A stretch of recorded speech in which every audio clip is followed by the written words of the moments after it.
Winner visit. Chachi, congratulations on your win today, man. Thank you very much. All right, so you guys had a rough week last week, and honestly a bit of a rough split. What has changed today that allowed you guys to pick up what looked like a much cleaner victory over Giants? I think in the past weeks, what we have struggled with was like getting our practice onto the stage, because I feel like in practice matches we were performing quite well, or like differently, and on stage we pressured ourselves too much, I think, and this time we tried to like lessen this pressure a bit and play like that. So just relax a little bit, and I have been hearing that people always speak highly of how you guys perform in scrims. Now, with the meta slightly changing right now here on 8.4, it's pretty much all tanks in the top lane. What do you make of this? Are you going to start changing things up yourself? I mean, it's tank meta right now, so basically whatever tank can come. And I have my personal favorites, of course. But right now I think like they are just too powerful, and although there are like a few carries here and there, like the Camille and Gnar, it's just mostly tanks for top lane. All right, well, there's at least one tank that I know you have made some legendary plays on. It's the Shen back in your time when Unicorns of Love. Are we going to get to see that back again soon? Possibly, because I think the champion is quite strong still, so... And like the counter picks were nerfed a bit, so maybe like Shen is good. Oh, okay, so some indirect buffs. All right, I like it, I like it. All right, so I want to ask you one more before I let you go then, Chachi. You have never missed the playoffs. This team can still possibly make it. It's going to be a rough climb. You guys pretty much have to win out. How confident are you that you can take Schalke 04 into the postseason? I mean, it doesn't really come down to confidence, I think. It's just as long as we can perform as well as in practice games, then I think our chances are really good, because I think we are a really strong team. All right, well, I'm excited to see it unfold on stage. Congratulations once again, Visit Chachi. Thank you very much. Okay, now back to Dracos and the analysts. Thank you very much, Pyra. Now also joining us at the analyst desk is none other than Alish Freeze Knizhnik. I feel like I say it different every time. I'm so sorry that I butchered your last name every time you're here, but I'm glad you're back, Freeze. It's nice to be back. And I'm glad your summoner name is Freeze. Very That's easy an for me easy to one, pronounce. yes. Get it very Could have been like easily. Visichachi or something really tough the first time we had to say it, but no, I'm glad That's it's true. Freeze as It's well. true. Now, Visichachi was a pretty strong performer in that game, but he did not get player of the game. In the end, it did actually go to upset 58% of the votes. Yeah. I feel like if you get the kills, you get the votes. It doesn't matter what else happens in the game. He You played get the team fights kills. really well. He did. Let's give him that credit because, you know, in the past, he's not always been able to carry, but I think in this game, he actually looked really good. And Giants continue to struggle when they run these comps of, like, trying to kill the enemy carry fast, and they got punished. It did. And it's really easy to shine as an AD carry or mid laner in this meta, you know, so it's much easier to get an MVP. You shining on the stage as well? Well, not in this Shining on the give a little credit here. All right, well, let's look ahead towards our next matchup. It's between Splyce and Misfits. It took 7 weeks, but Splyce finally pulled off a 2-0 run last week, taking down G2 and Roccat. Now, guys, it took a while for this roster to really come online. It was rough at the start of the split. Yeah. We were all there, but they got to 2-0, and I feel like they're looking much better. What's your impression? I think the early game is much improved, both drafting-wise last week, but then also like Odamne is getting good matchups. They play more aggressive with the jungler, and Niski in the mid lane found champions like Galio where he can roam a lot in the early game, and he can focus on trying to snowball other lanes, which I actually think benefits Splyce a lot because he's not gonna take over the game on his own. Yeah, and additionally, I feel like we look at the bot side of the map. You also have some star performances, and not just from Kabe anymore. For sure, Cassing effect is in full effect. It's taking place. We saw him pick up a new champion, Rakan, and man, his engages were amazing. They were super aggressive, they were decisive, and that's all you need for your support. And Cassing, he is the voice of Splyce, and you could see how decisive he was in those games. And you can see these engages just look so good. You're right, Yeah, they were just so the key player. consistent. He was so clutch, right? But now we look at the opposite side. You look at Mickey X, another clutch for Con player. I mean, steals Baron with the quickness. Cassing didn't do That's that one. 100 damage. That ability does not do damage, but he used it to steal the Baron anyway. So I'm just so excited about this bot lane matchup. Yeah, I think both supports are mechanically very gifted. I think outside of that Baron steal, Mickey X had like probably 10 perfect engages in that game and was one of the main reasons they actually beat Fnatic in the late game, which was a little bit surprising based on how Misfits have been playing late game in the past. So to me, Mickey is like a true carry support who can just put the team on the back if he's playing things like Rakan. Yeah, they're very similar supports, but for me, it has to be Kessing that is so much more important for his team because he is the leader, he is the shot caller. His entire team just relies on him to make these plays. We even saw, we heard Niski say and talk about it, that he is the voice, he's the one that just basically makes Splyce be the Splyce they are. So I'm curious, Freeze, when you see these guys go head-to-head as a 2v2, who actually has the edge here? We talk about both supports being playmakers, both AD carries clearly strong. Well, I have to switch sides real quick here because I believe that Misfits bot lane in pure TV2, they're the best, if not the best, bot lane right now because they're constantly playing aggressive. They're trying super hard to kill enemies in lane, and you don't see other bot lanes try to kill 2v2 someone. They're playing rather safer, but this is music to my ears as a play-by-play. But I'm excited, guys. This is a battle for a quarterfinals bye. I want to see who's going to step up today because this game, it's pitting old teammates against each other. Kabe is gearing up to match up against former teammate Mickey. Let's hear what they had to say about each other before tonight's duel. I know Mickey pretty well, and I know how he thinks about the game, and he has these habits that's hard for him to change. So I'm not sure if he has fixed all of his habits or issues, but if he didn't, then he's in big trouble. Most of the issues that might have occurred in Splyce could perhaps be uncovered.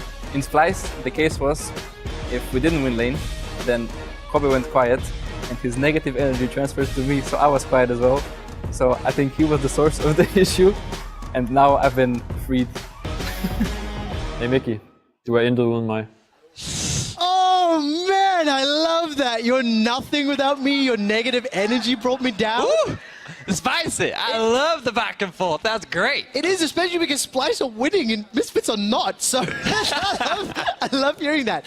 Listen, let's quickly look at the rosters before we jump into game. Misfits will be starting on the blue side. And of course, Mickey, man with the very strong words towards Kobe.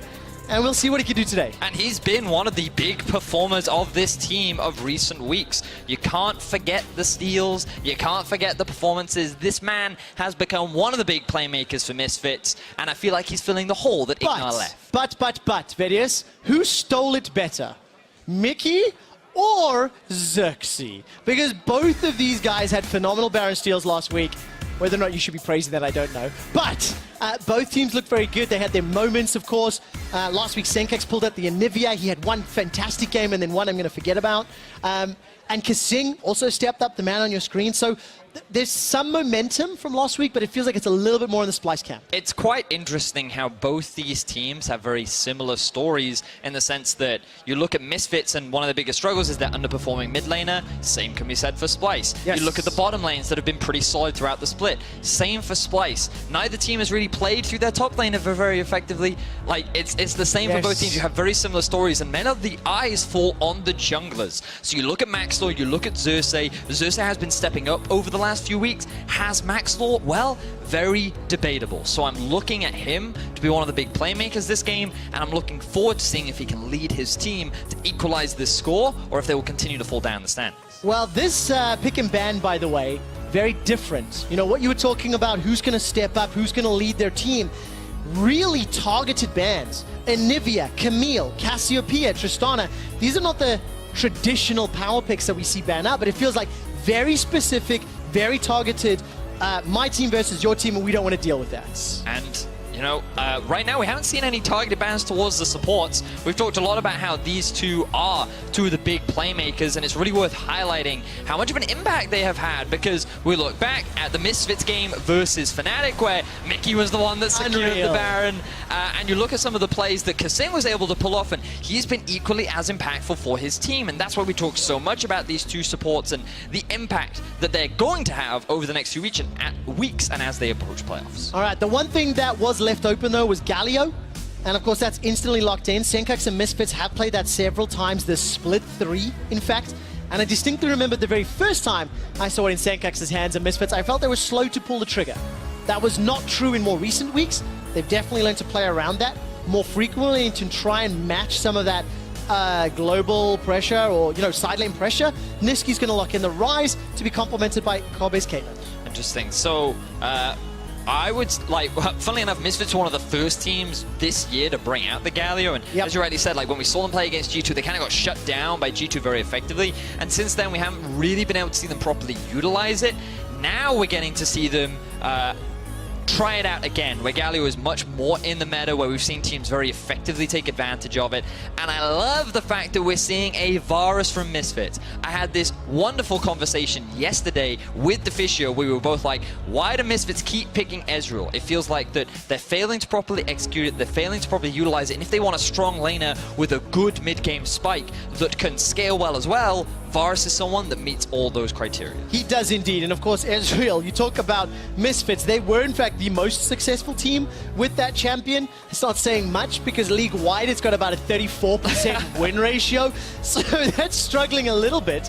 To round out phase 1 will be junglers. So it's Olaf for Maxlaw, Zac for Xerxes. We've seen Xerxes handle that champion 4 times already, 4 wins under his belt.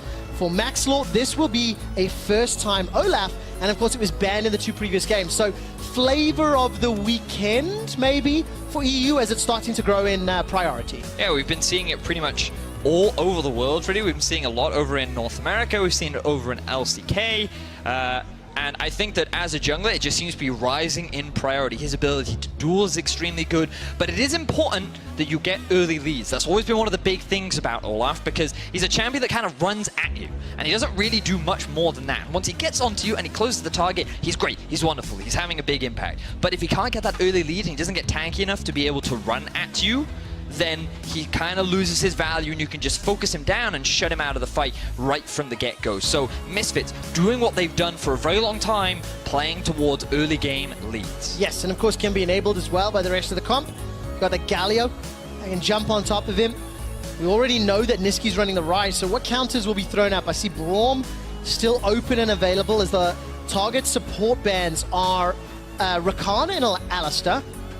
The reply from Misfits is the top lane bans of Trundle and Sion. So those pools being pinched ever so slightly. Where do these teams go now? So I feel like Splyce could consider a Zilean here. I love what Splyce have done from the beginning of the split, which is you empower the Caitlyn in the mid-game to have that really speedy setup, and you can just run at the enemy and you have a really powerful mid-game because the amount of poke that you can get off. So they're actually going to save their support for last pick, because in my head, Misfits are kind of considering looking at things like a Braum or maybe even a Janna. And Splyce want to try and guarantee if the Braum is locked in, Zilean is the likely answer. If it's a Janna, Thresh is the kind of pick that they're looking for on the side of Splyce. All right, Kissing, of course, has played that Zilean 3 times, also undefeated on the champion. Wow. So we'll see how this last phase plays out. The Cho'Gath will round out Splyce's top lane choice. Terrifying combination in the mid-game already with that Caitlyn and Cho. Braum will be locked in, so this opens up that Zilean possibility that you mentioned.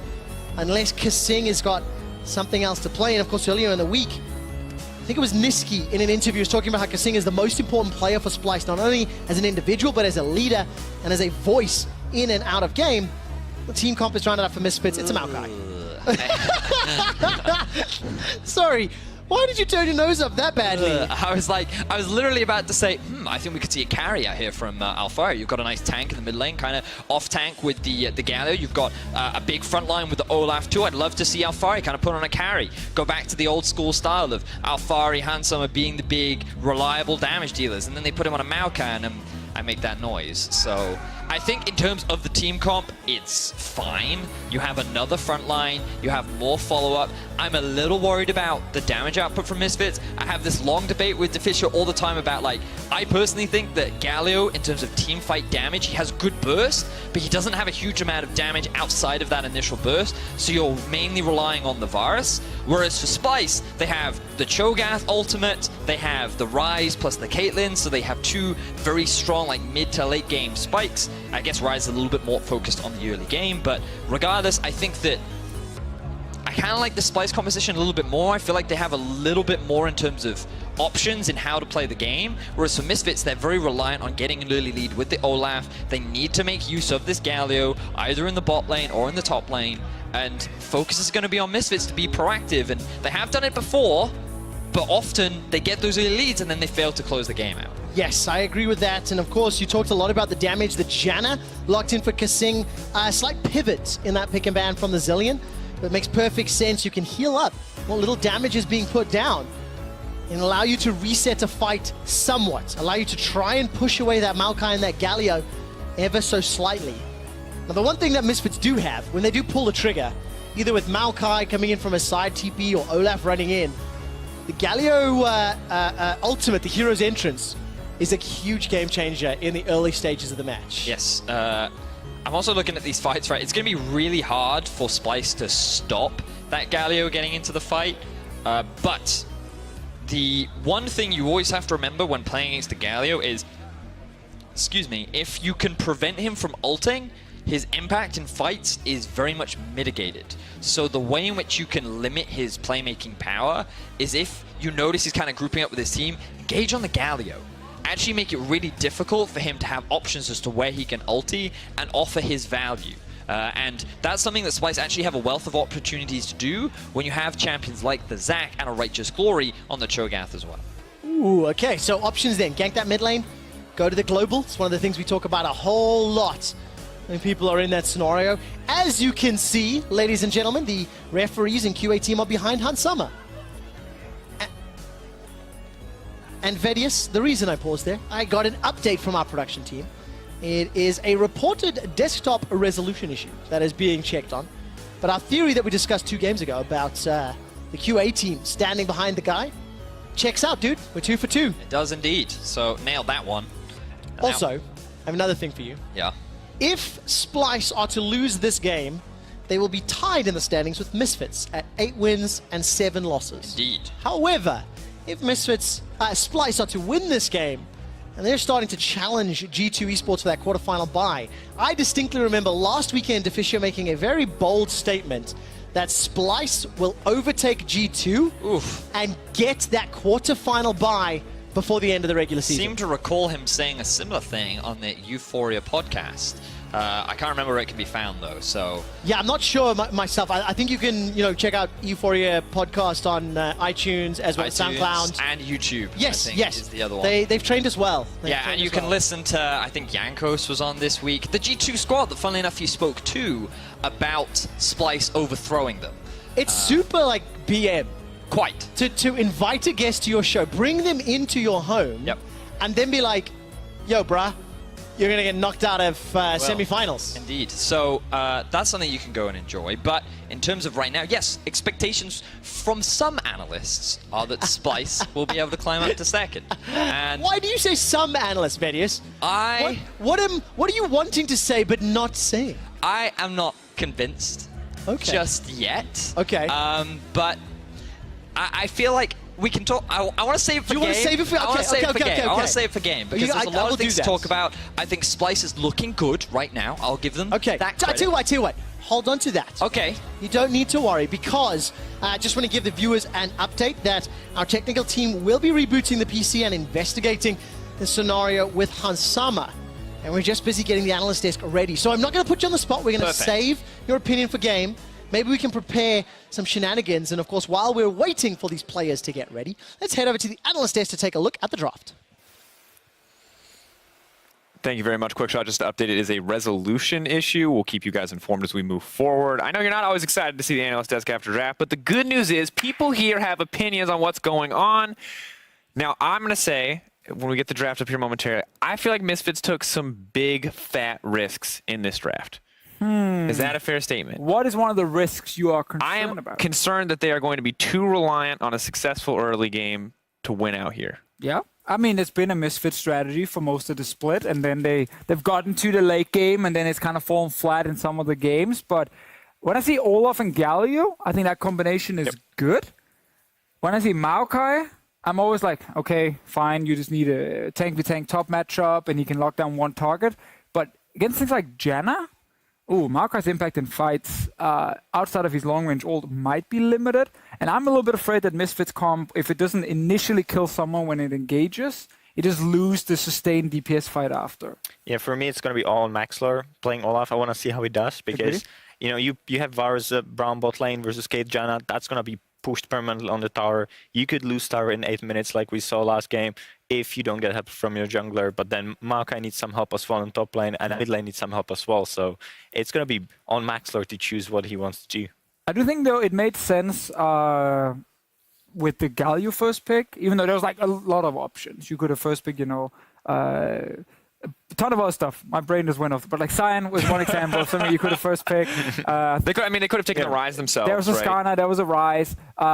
I think taking the Galio away from Niski was smart because I think Niski looked so good on it last week and it really fit his playstyle. And I think it's also Senkuk's playstyle. So I think both mid lanes actually really wanted Galio. All right, gentlemen. Well, I have good news. We are ready to go back to Catcher, so we will return to them now. Thank you for the brief insights on the draft. Let's head back over to Quickshot and Vedius. Thank you very much, gentlemen, for helping out there on that short pause.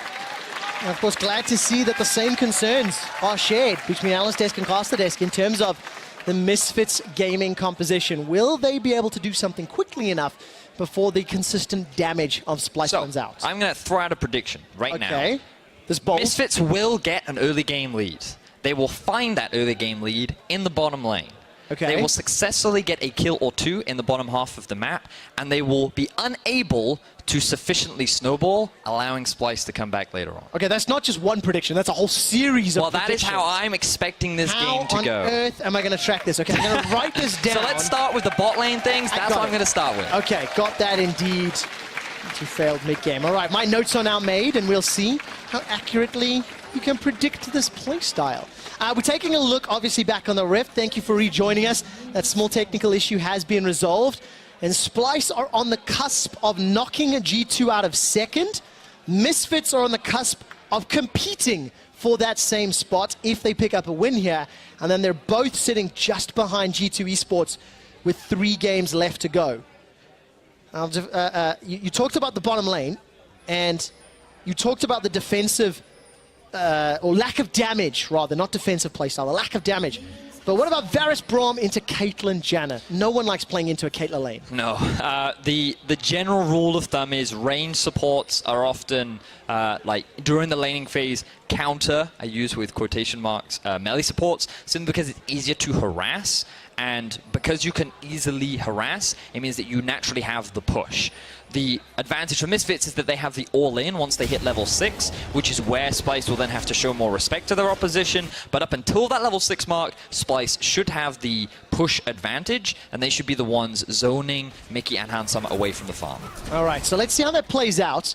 And while we get ourselves established into the laning phase, I've got a little bit of a rant I need to get off my chest. Before that pause happened, you started saying some things about Splyce that I did not appreciate. It's true. So I just want to remind you how good Splyce were last week against G2 Esports. Look at this gold graph, how they took down the 4-time consecutive EU LCS champions, and the fact that Splyce is now competing for that spot. It was a fantastic game. That is a very valid point, Quickshot. But let's look at the 7 other wins that Splyce have had, where you see that line that says 0. That is the amount of gold difference that they have had at certain points in the game. And for the majority of their wins, they've been at a gold deficit. And let's hone in on their last game up against Misfits, because that was not a pretty win. At 52 minutes into the game, yes, Splyce were able to find the win. Misfits do what Misfits commonly do, which is get an early lead and then end up throwing it away. And for Splyce, this is why I'm not convinced, because one of their games was clean. That's great. That's excellent. Until they have 2 or 3 more of them, I'm still looking at every other trend, and I'm noticing that Splyce catch way more throws than they're the ones actually building up the leads for themselves. See, Vedius, this is where color casters and play-by-plays differ, okay? Because Splyce are resilient. They dig down. They don't lose games from deficits, and graphs just proved it. I value that, but it's clear you do not. Well, what we both want to see right now for Splyce is a similar performance that they had versus G2 I agree. Esports. I agree. That's what I'm looking for as well. And they have an ability to do it with a gank-heavy jungler like a Zac and a couple of playmakers. Cho'Gath, we know, is a lane you can gank because he has a lot of utility and a surprising amount of potential damage. Mid lane, Ryze. Sometimes it can be difficult to kill a Galio, especially with the amount of magic resistance that he naturally has built into his kit, but it is an opportunity. By putting pressure on it, it makes it harder for Senkux to roam. So Xerxes, he can be active in the early game, and it is possible for him to apply pressure without necessarily getting kills. Okay, and of course your prediction before we had that rant about gold leads was that the same thing would happen again, that Misfits would get ahead and then throw. The question is how much? That is the question. That's what we're going to find out. As it stands, it's a very even opening game. The first gank will be here by Maxlaw. He's going to follow up onto that taunt from the Durand. Good damage from Winds of War. The shield from Nisqy pops up, and in actual fact, he wins the HP trade war. Maxlaw gets wrecked by the tower. He decides to take an extra tower shot to trade the damage over to Nisqy. He will have the sustain from his W though, so Maxlaw will be able to get that back. But he's still hanging around the middle lane. Good ward there from Nisqy will spot him out. No advantages yet. No lane's been able to push far enough to really make that happen.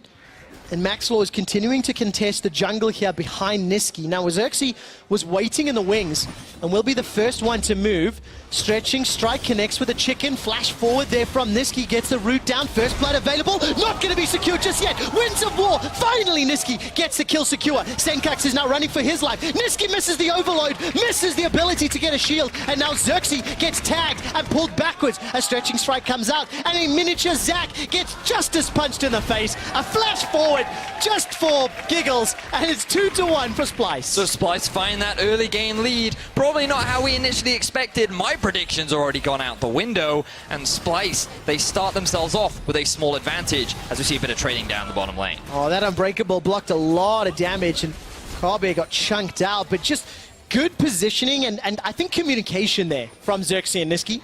They punished it so well. You can see Xerxes, he approaches this Raptor camp in a moment and just waits for the support to come up. Now, I think this is smart from Maxlaw in the sense that you want to be putting pressure onto a Zac in the jungle because he kind of sucks in terms of early skirmishes. The problem is Nisqy is so quick to react that Maxlaw's not really in a position to successfully make this play happen. He runs away from his mid laner, who's even further away, and he ends up losing his life. And if Senkux could get away here with just the red buff and a kill, yes, this could have been a favorable trade for Misfits, but Zeus is able to stick around, he has the constant damage output, and Splyce end up 2-for-1.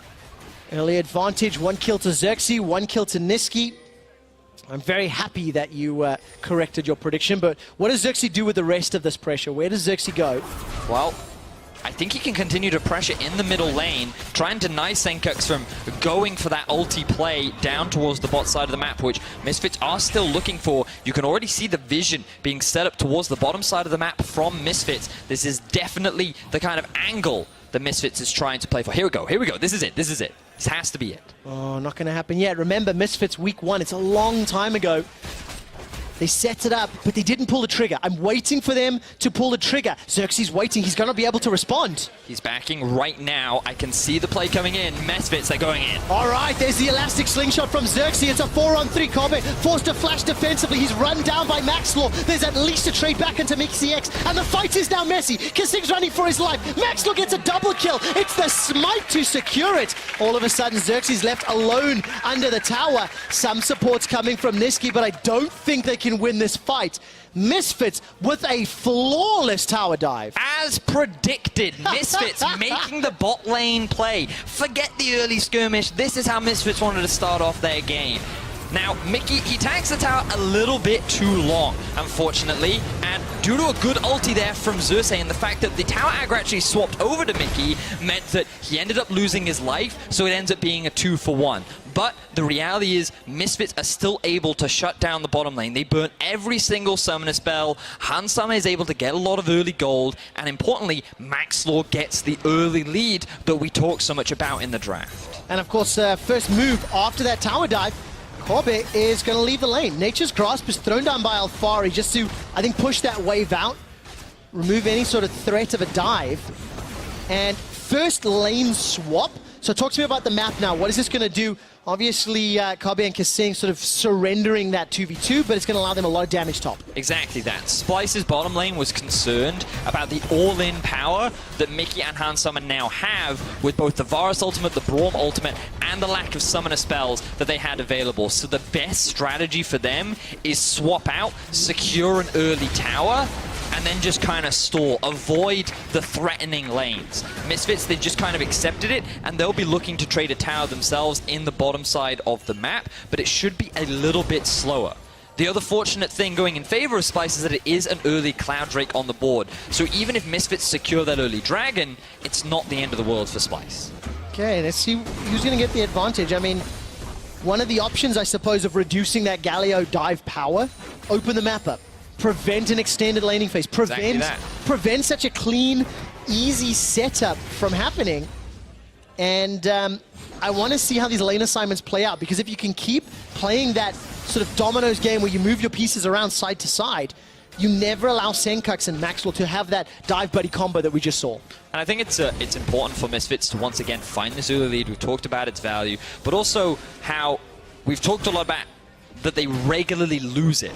And I want to take this opportunity to look back at how they've often compared versus some of the top of the table teams and some of the bottom of the table teams. And now, this is very close, right? And the reason why we bring this up is because typically, if a team is sitting around the middle of the pack, they have a lot of wins over the bottom tier teams and not many wins over the top tier ones. But for Misfits, they actually have more wins over the top of the table teams than they do the bottom ones. And this just kind of highlights their inconsistencies and how sometimes when they get these early leads, they've been able to properly snowball in conjunction with their early game strategy of make Hans Summon the carry, but also how often they've just thrown.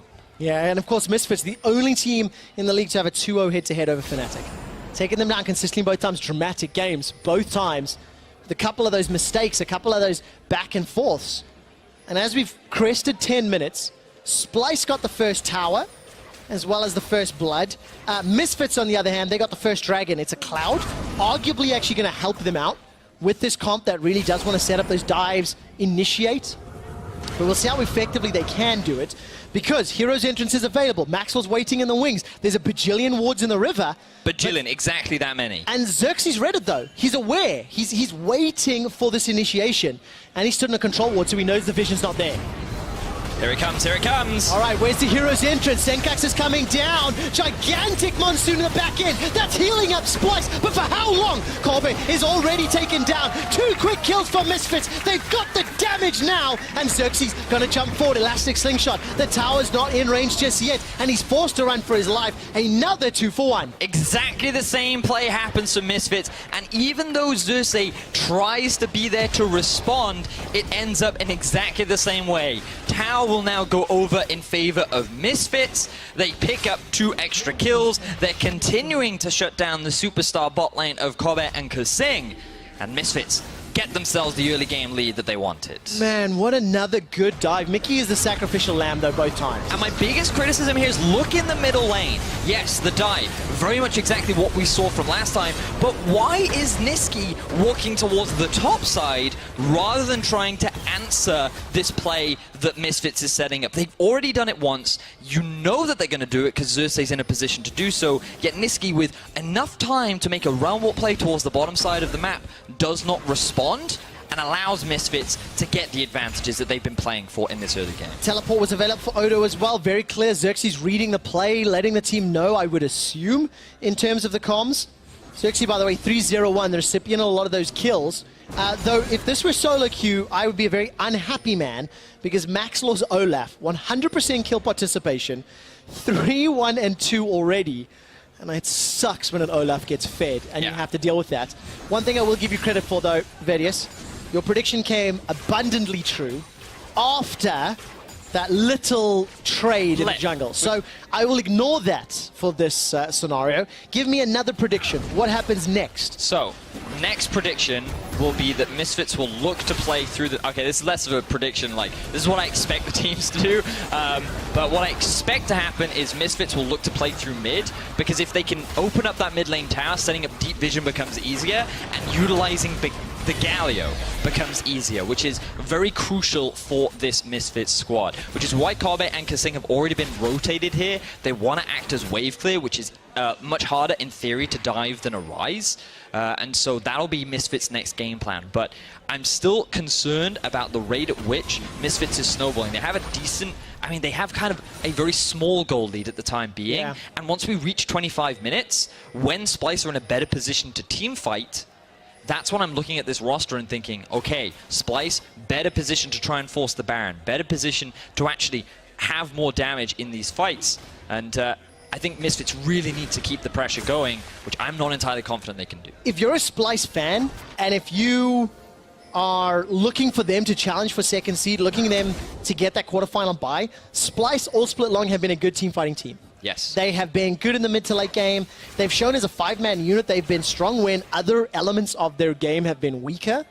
And they're on even-ish gold right now with a team comp that could play very well. So that's one thing that we have to be aware of, especially with the limited amount of damage Misfits have to offer.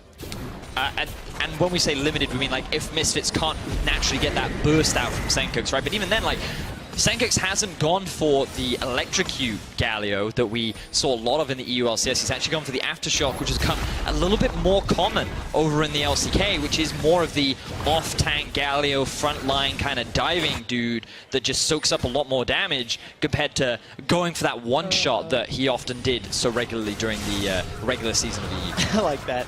The diving dude.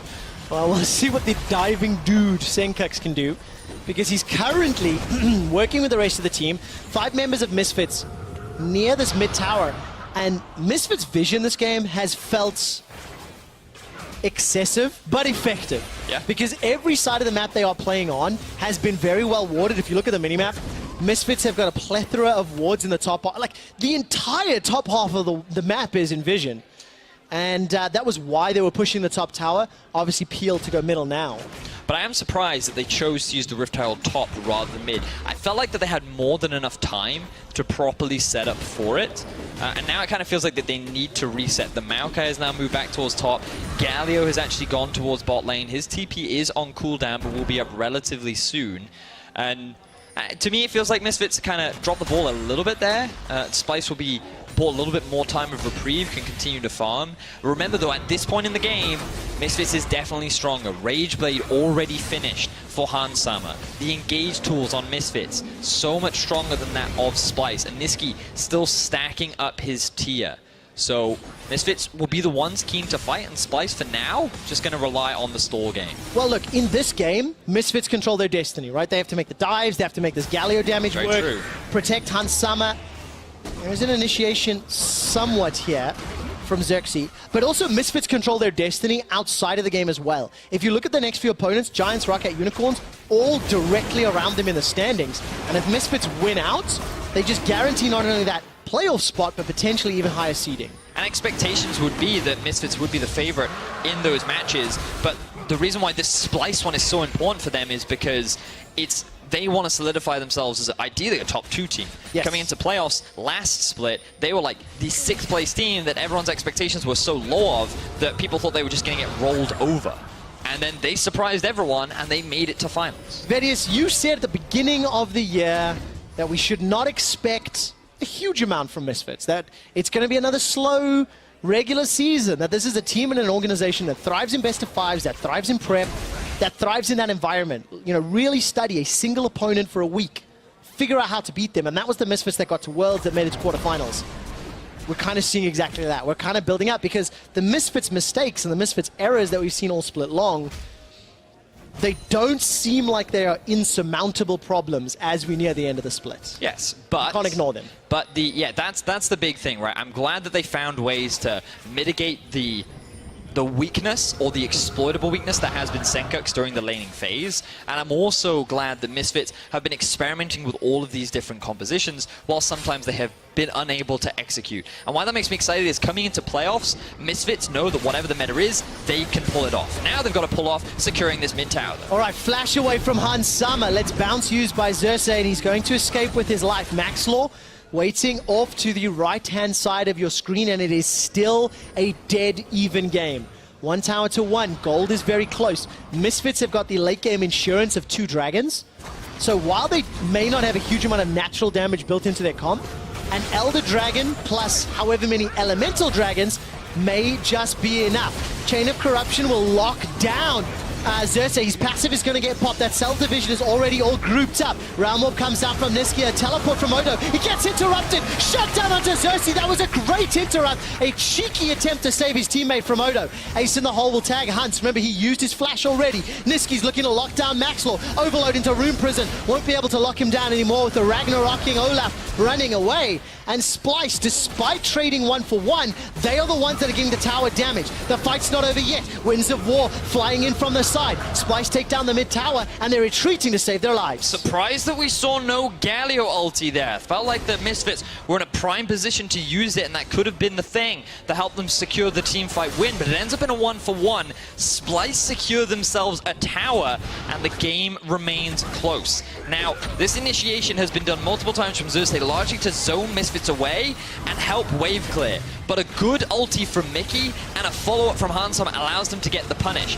Now here's where Alfari makes the slight mistake of drawing minion aggro and then getting locked up by a good rune prison from Niski. Combine that with the burst damage from the Cho'Gath, and it resulted in a very quick shutdown of the front line from Misfits.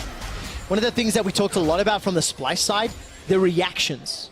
When something is thrown at them, when an event happens, their reaction to their opponent's decisions seems to be very good, and that response team fight, the fact that they got the tower out of the deal as well and have defended their own mid tower, is a good setup, and we're still so close at 20 minutes. The Righteous Glory picked up for Maxlaw plus Predator. He's going to be flying forward. And Vedius, I'm seeing a wit's end here.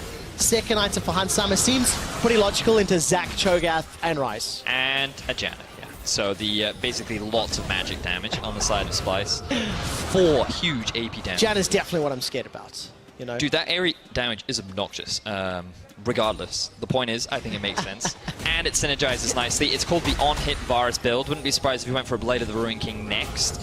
And in drawn-out fights, that Varus will hurt. He definitely scales well. And let me tell you why I love this pick so much more for Misfits than Ezreal.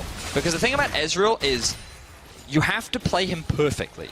Because once you have the power spike, if you mess up at all and the enemy team can stall, then he basically offers very little value. Whereas Varus, if you mess up, he still offers value. Now, looking at Niski, he's trying to escape. Oh my word!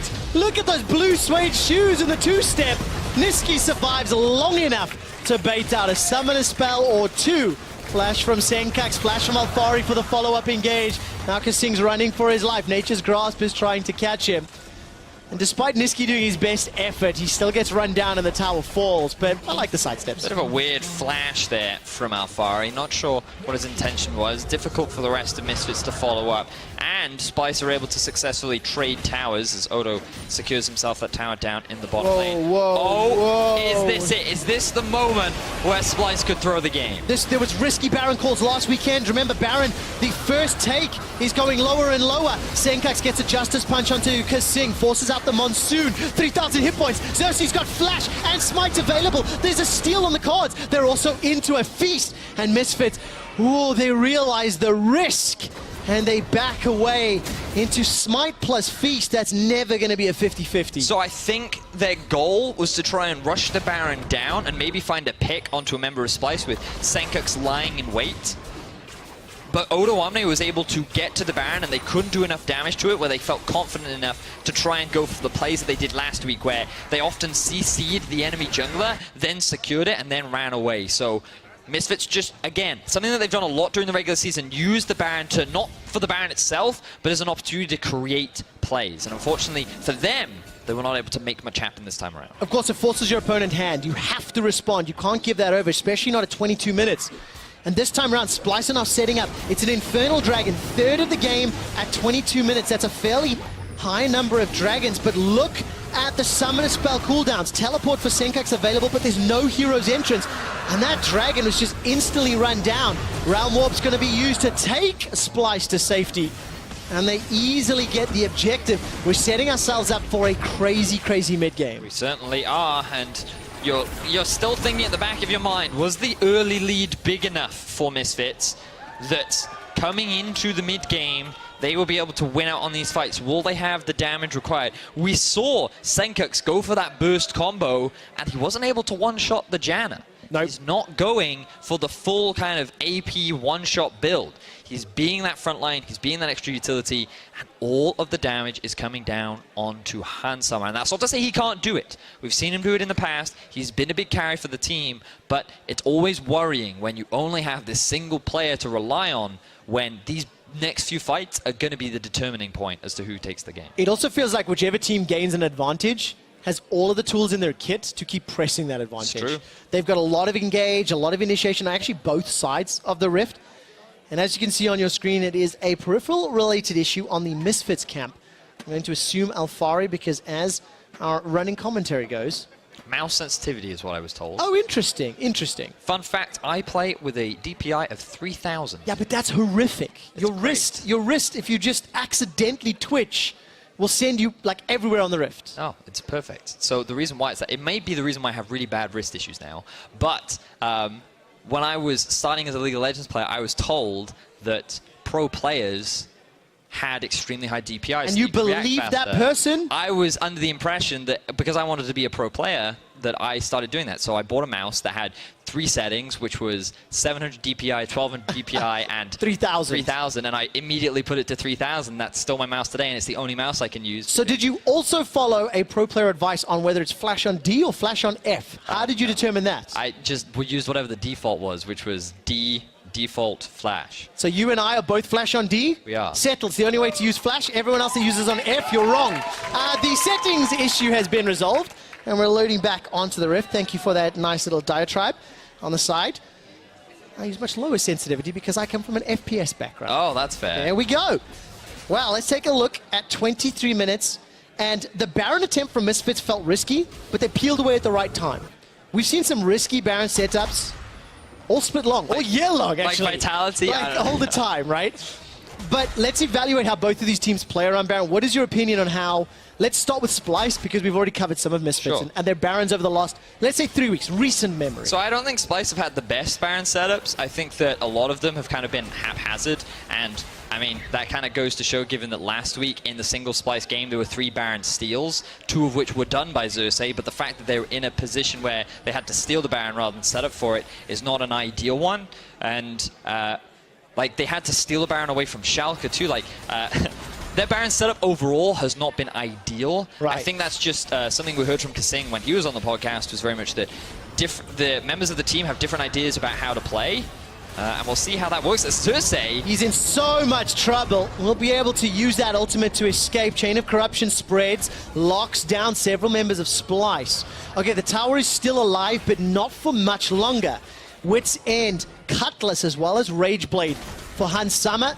He's going to need 2 or 3 autos, and this tower will fall. Eye of the Storm will delay some of it, and Odo's going to use those spikes of his to clear out the wave as best as possible. And look, it's even game still. The tower has not fallen. The pressure is there, but Splyce are responding exceptionally well, and it just feels like they kind of have an answer to what Misfits are doing, despite how proactive Misfits are playing. Yep. Splyce doing a good job of stalling things out. They're grouping up as a 5-man, ready to react. Galio not quite in range to ulti right now, but this should be the secure of the tower for Misfits. Yeah, will go down. Mickey's the target, taking a lot of damage. Xerxes' ultimate's on cooldown. That's a great stretching strike. Pulls 2 members of Misfits together. The hero's entrance comes down from Senkux, and that's going to be an easy kill. It's 4 Kobe, though, and Splyce are now trying to push forward Alfari, despite all of the shields, and the damage reduction just held in place for too long. Yeah, but true damage as well. Like, Odo Omne, this is the thing. He's a great tank shredder. You engage with your front line onto his front line, and he's going to have an easier time just ripping through the Maokai will of the Cho'Gath. And this is the second time we've seen it now. It is Kobe to secure himself that extra kill. And while he is at a big deficit, look, he's completed 2.5 items, and he's well on his way to reaching that mid-game Caitlyn point. The Misfits should be rather scared. Okay, so talk me through this play here. Was this just a mistake by Misfits, or they got the tower? They believe that they can go for the fight, and I don't think the engage there from Alfari is necessarily the wrong one. It just kind of felt like that Misfits were a little undecided as to what they wanted to do, whether it was immediately disengage or go for the full-on fight. Galio came in to try and keep the top laner alive rather than as an opportunity to fight, and then afterwards Maxwell went in and Mickey re-engaged, and it just felt a little bit like that there were two different decisions as to what they wanted to do. They still get the tower, they lost a member, and gaining that extra bit of map control is something that Misfits are always going to be happy about. Okay, so we keep talking a lot about the Misfits' damage and late game. How are they going to play these fights? Can they get a kill instantly? Can they protect Hans Summer long enough to get the damage down on hit build? There's a super soaker on Galio. That's what I wanted to ask you about. What do you think of the GLP 800? I don't really understand. So, for those unaware, a bunch of item changes came out in the middle lane fairly recently. I can hear... Ooh, there's action coming. You're going to have to talk about those items in a moment. Here comes Xerxes, and see, let's bounce, gets pulled backwards, but it is instantly interrupted. Chain of Corruption slowly going to spread. The target is Oduwamne, but his feast is phenomenal. The Monsoon healing up the back line. That's the counter to a low damage comp. Nobody dies yet. Those defensive flashes go out. Body blocked by Hans Sama. He protects Mickey from his former AD carry. And Kobe, despite not getting the kill, is moving with Splyce to Baron. Look at how much HP Splyce have. They're still more than happy to fight. Mickey is low, Alfari got chunked low. He does have the TP so he can go back to base, but like, it is getting harder and harder for this Misfits composition to fight. And Splyce are more than happy to just draw the game out. They're confident in their ability to team fight, and I really just don't see the value in this GLP. All right, tell me why not. What is it that you don't like in this scenario setup? So there are 3 mana items now that give you the haste passive, which is a cooldown reduction. You have the Luden's Echo, you have the Tear of the Goddess, which eventually evolves into the Archangel Staff, and then you have the GLP, which I love to refer to as the Get Lucky Punk. And for a Galio, when his primary responsibility is wave clear, I feel like Luden's makes more sense. But forget that, because Baron started, Splyce have full vision control, and it's gone. Yep, indeed, Aruni. Realm Warp for the escape, and Splyce just sneak the Baron. Right, that was clean. I criticized the Baron, but that was really good. They had good vision setup. They'd been controlling the river for a while. Ever since that last fight happened, Misfits had to recall, and Splyce have now secured it. Really good play. And I feel like that, their comp is going to start doing them favors. I do not know how Misfits will successfully be able to deny the Baron minion that's well on its way. I'm sure Bob is ready for another adventure. And now the Drake has been started off by Misfits. Oh, this is so exciting for the end of the split. Misfits are setting themselves up to contest G2 Esports. Misfits are 8-6. If they win, they go 9-6. G2 are currently 9 wins, 5 losses. And of course, there is a couple of games coming up. Thank you very much, production team. There's how close the standings are. Vitality with their win earlier today. Also 9-6. How Vitality are in the race for second seed. Misfits, do you know what? If they lose the next few games, if they get upset, however unlikely that may be, maybe they fall out of playoffs. It's a possibility. Certainly is. Even at this stage of the split. Also remember that Misfits do not currently have the head-to-head record over Splyce. If they secure the win here, they will have the 2-0, and should Splyce have a rough end to the split and Misfits get those next 3 wins, Splyce will be the ones to come out ahead. So it's like this win is very important for both these teams. They're 2 of the teams fighting for that top 3 spot, ideally top 2 to get themselves the bye. And right now, it is Misfits that are struggling. Well, listen, damage to Oblivion is what Senkak says, because he's picked up the Oblivion Orb. Now, up in the top lane, Bob and his buddy, banner-empowered cannon minions, will take down the inhibitor turret. Mickey X has already been chunked so low, 250 HP. He stood on a trap. The Unbreakable will block as well as the Locket of the Iron Solari, but Splyce will get themselves another tower. Look at the mini-map. Splyce have got 3 pushing waves. They've set the siege up flawlessly. Monsoon used to keep the minions alive. This Baron power play is going to be monstrous. Inhibitor number 1 is going to fall. They can peel away with the Realm Warp. Oh my word, Splyce! This is just dirty! Another tower is going to fall, and Misfits There's literally nothing they can do. Splyce looking so clean right now. I might have to board the hype train because Splyce looking to get themselves the 9-6 record. That gold lead has exploded. This is Misfits' final answer. Teleport in from behind, but the fight has already started. Here comes Senkax, Justice Punch on the front line. Niski gets the first kill of the fight, and Kobe's currently untouched. Senkax running for his life, and so is Maxlaw. Runs in and runs out. Flash forward for Niski. Baron empowered minions. They're not done yet. If Misfits lose too many more members, this could be the game. It's a double kill for Kobe. And Splyce, they're looking to push down. Another inhibitor is going to fall, and the top lane's exposed, but they're setting their sights to the Nexus. Once again, a huge team fight for Splyce, demonstrating their ability to work as a 5-man. And Trevor, I think that's going to be game. There's no doubt about it. The Nexus is getting destroyed. Misfits are wrecked, and Splyce are racing for second place.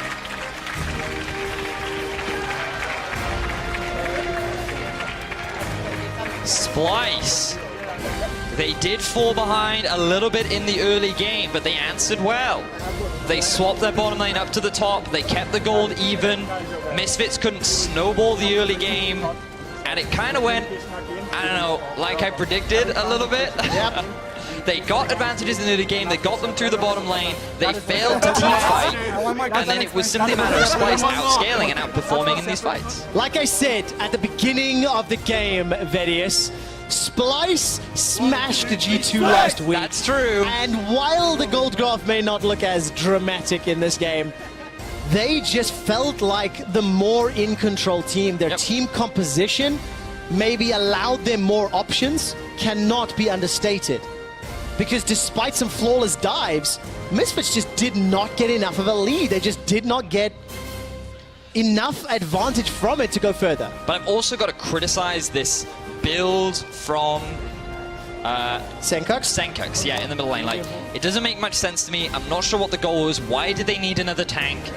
I don't see an issue in this comp going for like the full burst damage kind of setup. I don't see the issue with being that extra threat.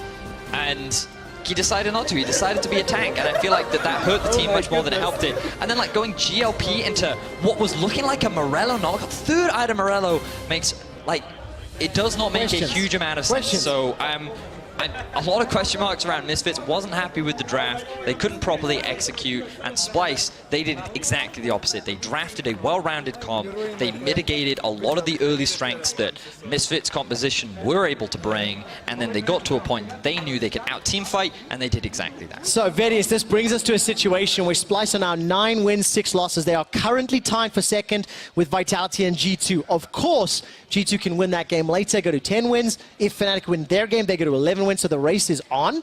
If anybody makes a mistake, if anybody drops another game to a bottom of the table team, then all of a sudden that second place seed is up for grabs between 3 different teams. And just as a reminder for those that may have only joined us for this game, Fnatic did in fact secure themselves the playoff spot due to the results from the previous games of the day. So they are locked into playoffs. It's yet to be determined where their position is yet. Yes, and of course I have a question that I don't want you to answer right now. Okay. But I am going to pose it. Sure. And I'm asking you guys at home to think about this as well. Misfits are now 7 wins and 8 losses. The guys below them are 6 and 9. It's a 1 or 2 game spree. I said that Misfits control their own destiny. Their strength of schedule, looking forward as soon as I can find it, is Giants, Roccat, and Unicorns of Love. They are at risk of losing their playoff seed. Will they lose it? That's the question you're not allowed to answer because Pyra is standing by on stage with Splyce's AD carry. Thank you very much, Trevor. Now, I am, of course, joined by Kabe. And before we get into this game, you had some choice words to say to your former support that you played up against today. I just have to ask you, how bad was that breakup? It was a bit tough in the beginning. I played with Mickey for like 1.5 years, 2 years almost. So it was kind of tough, but I found a good replacement. So that made it like, yeah. It was nice. Clearly already been finding a lot of success there with Gesing. Now, I want to dive into this week and especially comparing it to last because it was such a bizarre, topsy-turvy week. You almost perfect game G2, then basically almost lost up against Rocket. This week, business as usual. You come back in the late game. What changed? I mean, today, when I saw the draft, I knew that I was probably going to die a few times in the early game because they had like full early game comp, dive bot lane, snowball. So it wasn't exactly planned to go to a usual, or not usual, but full late game. But we knew that like I think we did a really good job at holding our mid tower alive, which was extremely important for this game.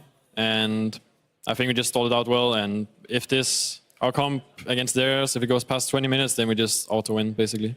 You do seem very comfortable with these style of compositions Splyce does. Now, can you tell me why you guys tend to, more often than not, always draft for these late game situations? I mean, I feel like we haven't done it that much the past few weeks, like in the first 4 weeks where we did it almost every game. But today we got in a situation where they just, like with how they drafted, it was kind of hard to avoid. So yeah, we're just trying to show more styles than only that, but of course you can pull it out in important games like this. So. Yeah, so experiment when you can and just take the wins when you can as well. Now, looking ahead, you guys are very close to playoffs like a lot of teams are, but this win is very important for it. How confident are you that you can secure at least that second seed? I mean, I want to say I'm confident that we can secure a second seed, but we kind of have to rely on G2 messing up 1 or 2 games, so I don't really like to rely on other teams messing up.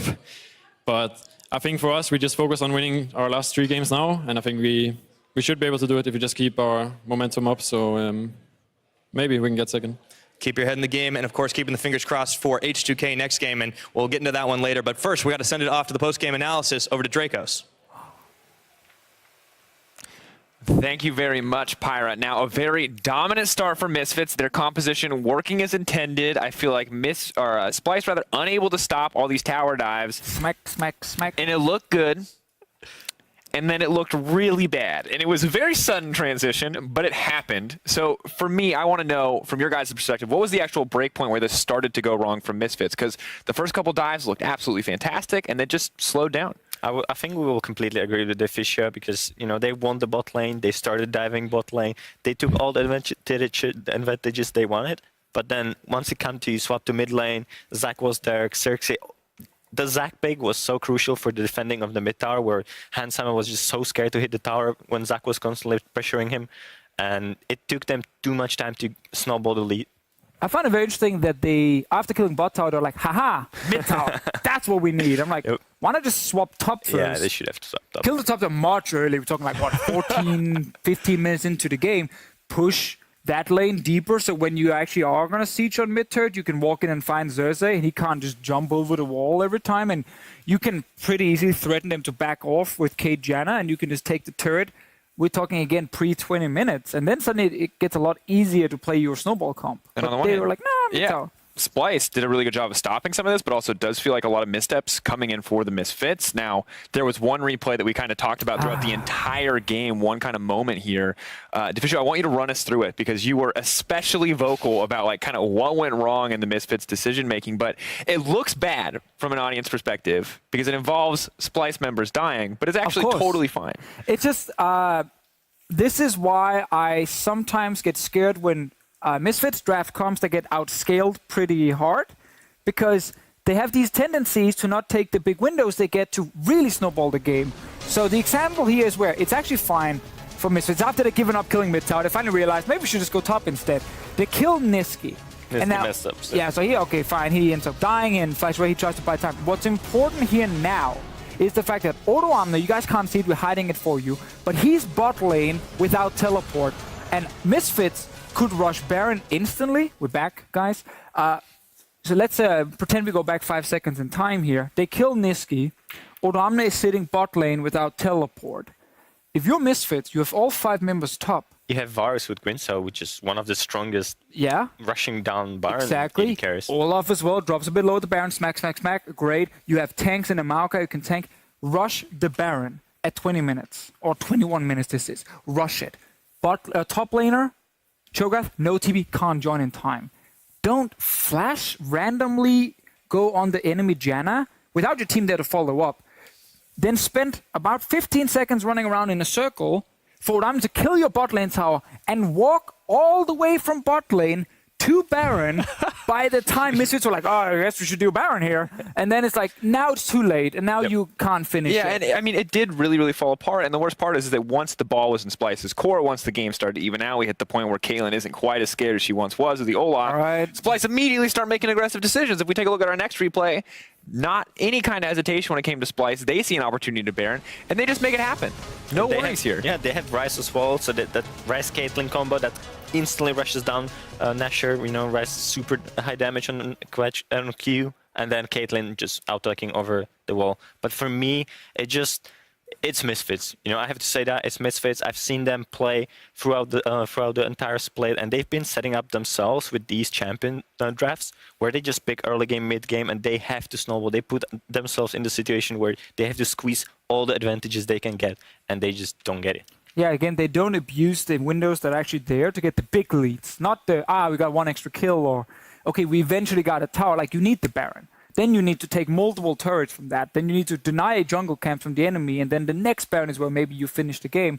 I want to give credit to Splyce, though, because they keep showing to me smarter and smarter shot calling. Whenever they defended mid-turret for the first, like, you know, between 20 and 30 minutes, they never got greedy or like, we're going to rush out and force a fight now or anything. They're like, yeah, kill ward in the enemy river near Baron, kill a Rift Scuttler, go back. Let's just reset again. Buy a bit more time, and then they find that opening to make the Baron play we just saw here, and game is over. Lo and behold, Caitlyn has 3 items. Yeah, game she is can be the completely Messiah. over. I mean, let's look at the final team fight. It is an important reminder, like, when we talk about these team compositions being on a timer, right, and falling off, you can sort of see it in this fight in the sense that they just don't have the damage. Here.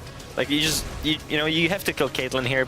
That has a Janna shield that's about 1k damage right now. He flashes away from Galio, and then Ryze Caitlyn just... That's a nasty combo with the trap, and you can't really do anything. At this point, you don't have damage to kill the front line. And in this game, we had Rage Blade on Hansama when Kobe was sitting on a BF sword.